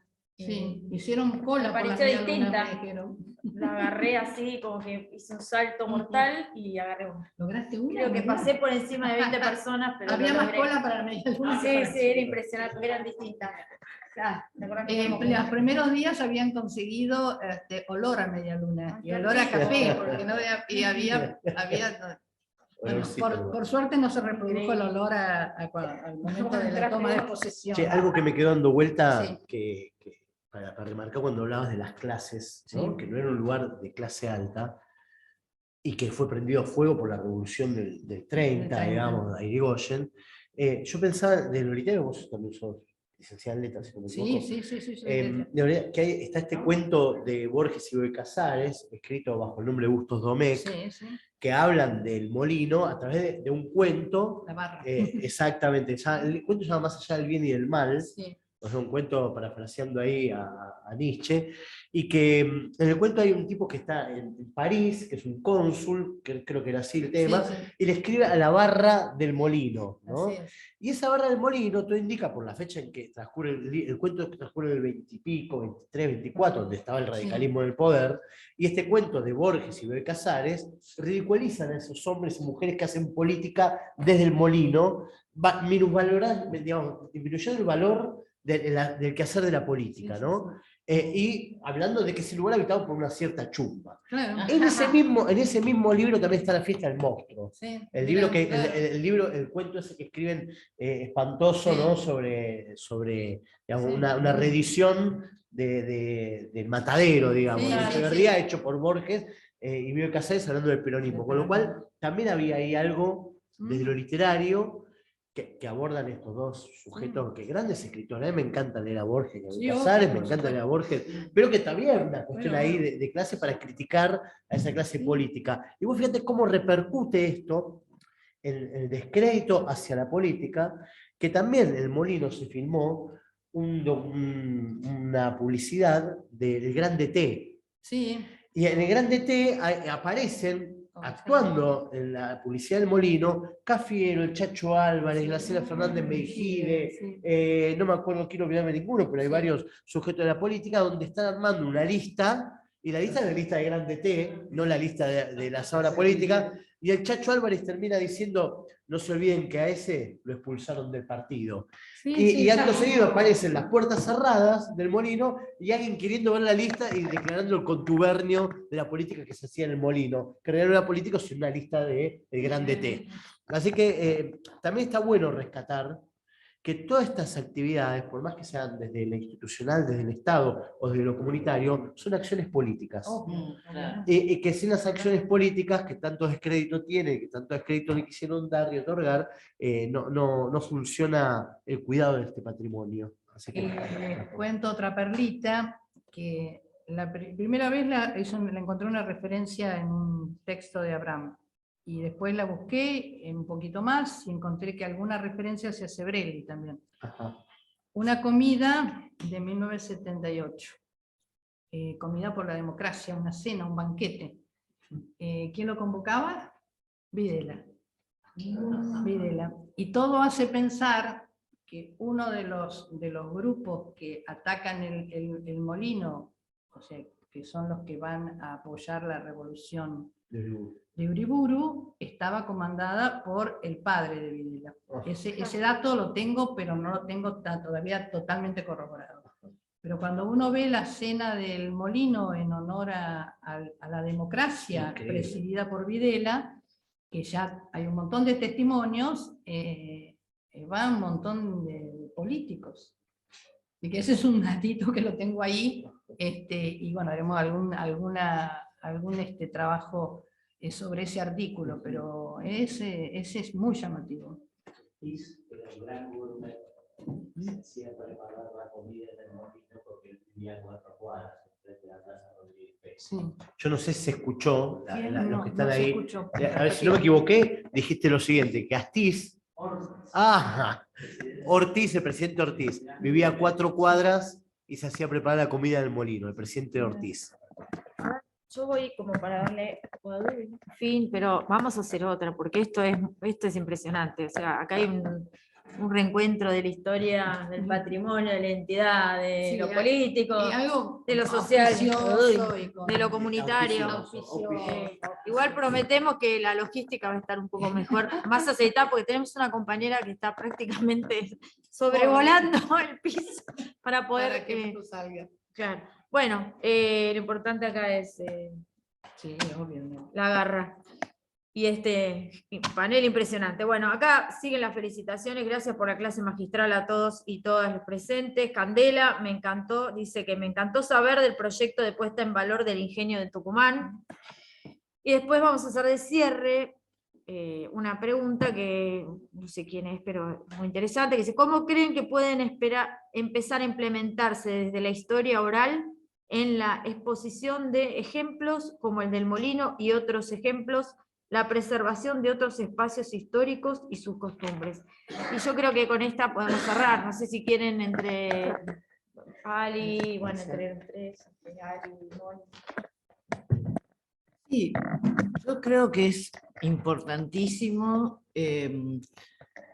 Me pasó acá, digamos, en el tema del ingenio, la gente con lágrimas en los ojos contando anécdotas. Me parece que lo está haciendo Mónica en el Molino, es lo que contaba. Creo que nos tenemos que ocupar en los pequeños temas, en los más grandes, y empezar a grabar. O sea, yo no sé, lo primero que se me ocurre pensar es en recordar un archivo de la memoria, que yo vivía en México y un tío mío había estado exiliado de la Guerra Civil Española, y cuando yo estaba en los años 80, él tenía una tarea. Una vez por semana iba un par de horas al archivo de la palabra y grababa toda su vida, todo lo que había sucedido desde en la Guerra Civil, en su llegada a México.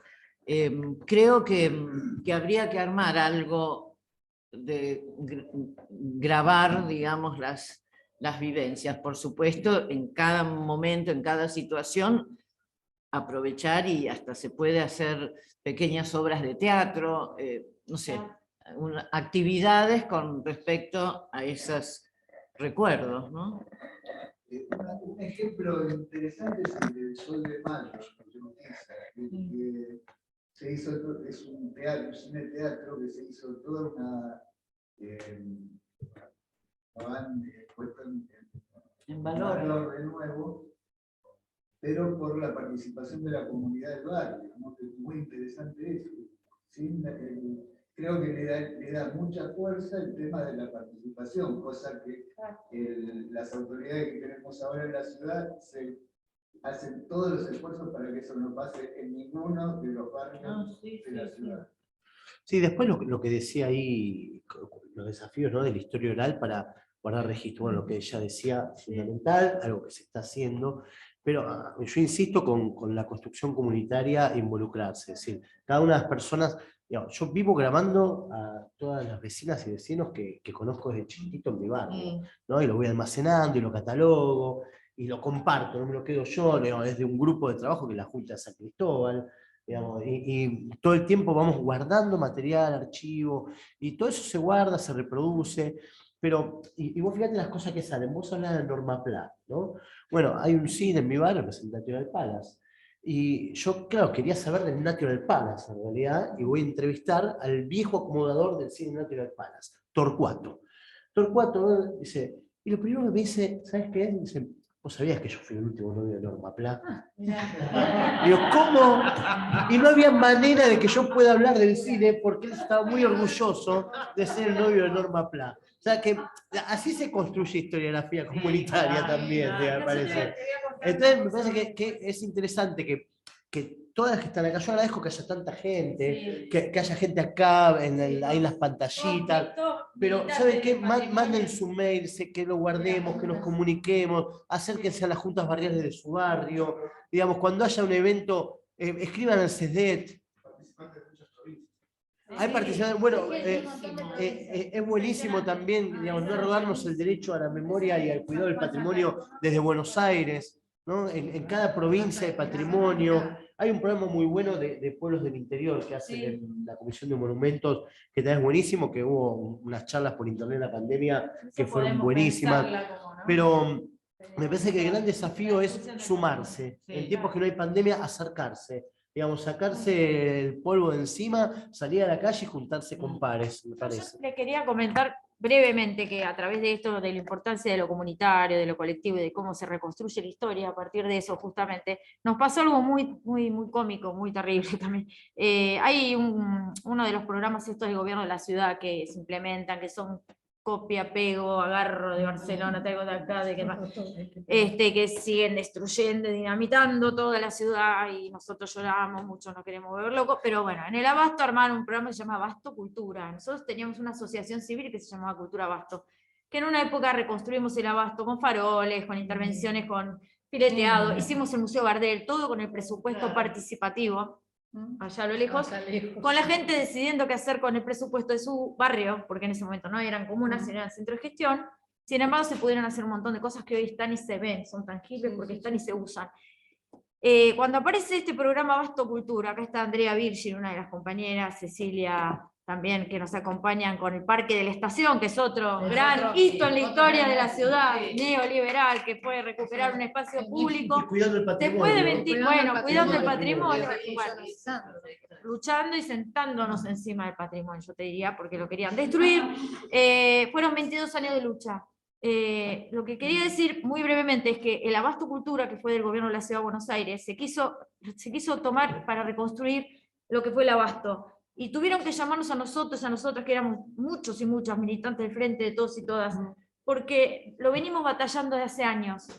Y lo trabajamos consensuadamente, lo discutimos, lo debatimos, contamos historias de vida, contamos historias de los que habían vivido en el Abasto, contamos de los que se tuvieron que ir del Abasto, porque hay un montón de gente que fue expulsada justamente por esta nuevos emprendimientos, digamos, en donde hay edificios enteros, en donde no hay nadie, no vive nadie, claro, el Abasto está vaciándose, porque hay edificios enteros en donde nadie lo puede comprar.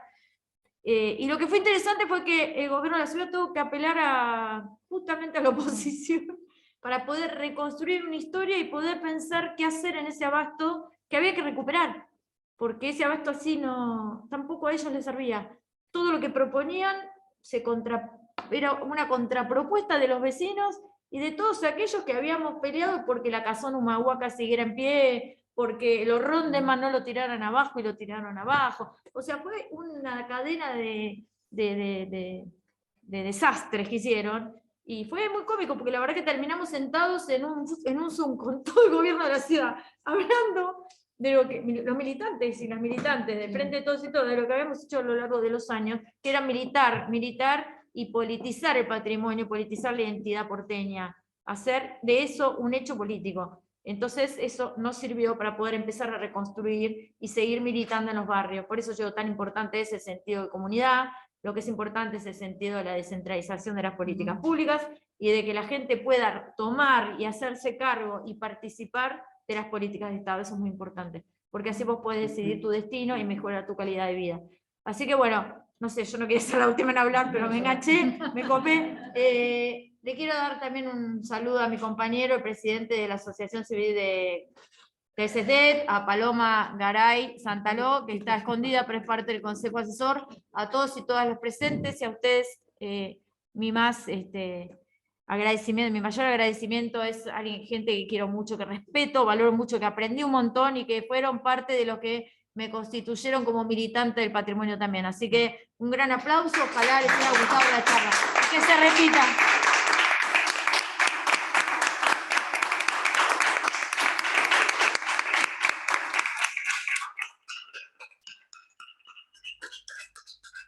Bueno, gracias, buenas noches.